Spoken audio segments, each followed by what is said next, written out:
Assalamualaikum warahmatullahi wabarakatuh. Saya Sahrul Erfa Fahruriza, kelas TBIB, absen 14, NIM 21202051. Ini rangkuman studi Islam bab 1,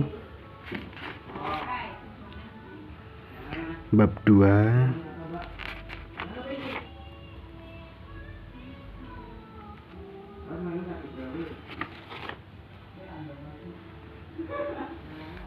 bab 3,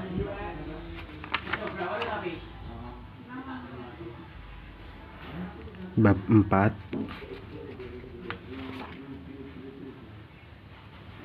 dan bab 5. Pertanyaan pertama, apa yang dimaksud dengan taklid?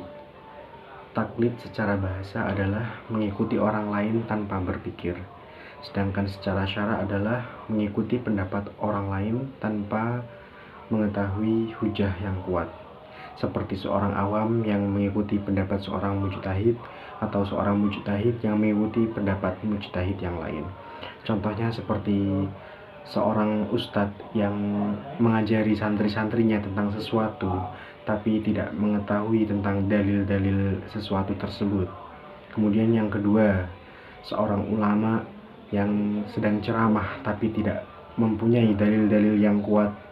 Dan yang ketiga, seorang fulan yang berkata seenaknya tanpa mengetahui dalil-dalilnya. Kemudian yang kedua, bagaimana cara melahirkan masyarakat yang tasamuh dalam wacana pluralitas agama? Kebebasan agama adalah hakikat dari kerukunan beragama. Tanpa adanya kebebasan agama tidak akan tercipta suatu kerukunan agama.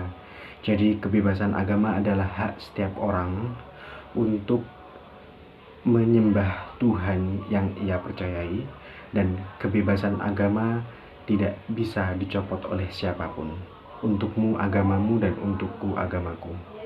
Contoh-contoh tasamuh dalam kehidupan sehari-hari seperti misalkan tidak menyalakan klakson ketika melewati tempat ibadah, kemudian berhenti sejenak dalam acara atau rapat ketika waktu sholat telah tiba, kemudian ikut menjaga ketertiban ketika penganut agama lain merayakan hari raya, kemudian seperti memberi hari libur kepada karyawan yang sedang merayakan hari raya. Kemudian pertanyaan yang ketiga, dalam contoh penelitian agama mengenai pernikahan beda agama, apa hukumnya? Dalam fikih, pernikahan adalah suatu hubungan antara laki-laki dan perempuan yang secara seimbang untuk menciptakan keluarga yang sakinah, mawaddah, warahmah, dan diselimuti dengan tentram dan rasa kasih sayang.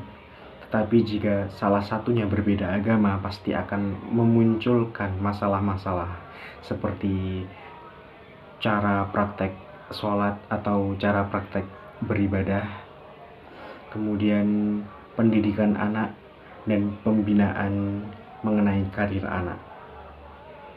Definisi nikah menurut jumhur ulama adalah akad yang mengandung ketentuan hukum, kebolehan hubungan kelamin dengan lafaz nikah atau ziwaj.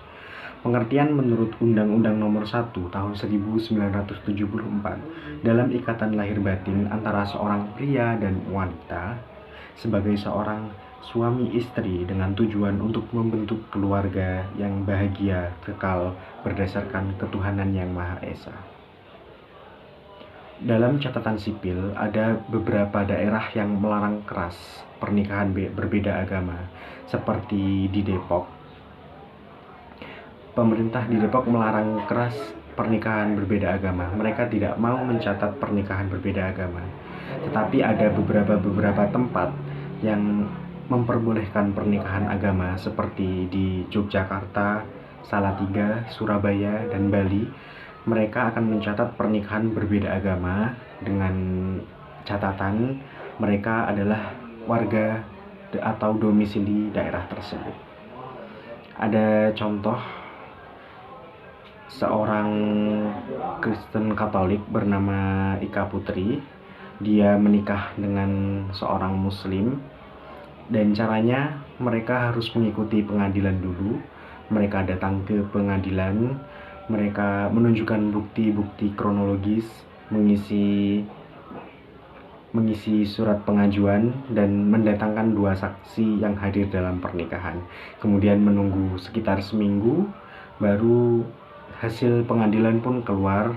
Mereka dinyatakan tidak melakukan pelanggaran hukum apapun, dan catatan sipil harus mencatat pernikahan mereka. Pernikahan mereka diadakan dalam 1 hari, tetapi dalam sehari itu dilakukan 2 kali. Pendeta melakukan pencatatan sipil, tapi mereka juga mendapatkan buku nikah sesuai syariat Islam, walaupun buku nikahnya berbeda dengan buku nikah yang dikeluarkan di KUA. Padahal sudah jelas sekali dalam Al-Quran. Dan janganlah kamu nikahi perempuan musyrik sebelum mereka beriman.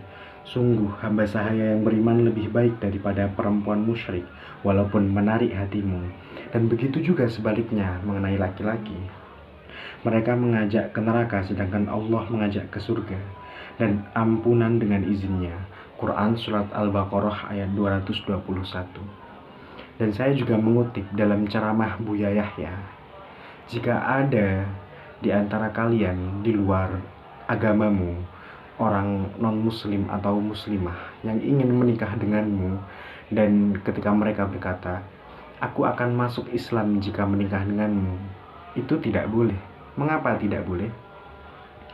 Agama itu kepercayaan, dan kepercayaan itu berasal dari hati kita sendiri. Jika dia berkata, aku akan masuk Islam ketika menikah denganmu, kalau dia percaya tentang Islam, kenapa tidak syahadat sekarang? Kenapa harus menunggu ketika akan menikah? Apakah karena menikah itu hanya karena alasan menikah dia ingin masuk Islam? Dan saya setuju dengan pendapat Buya Yahya. Demikian yang dapat saya sampaikan. Mohon maaf apabila ada yang salah. Terima kasih.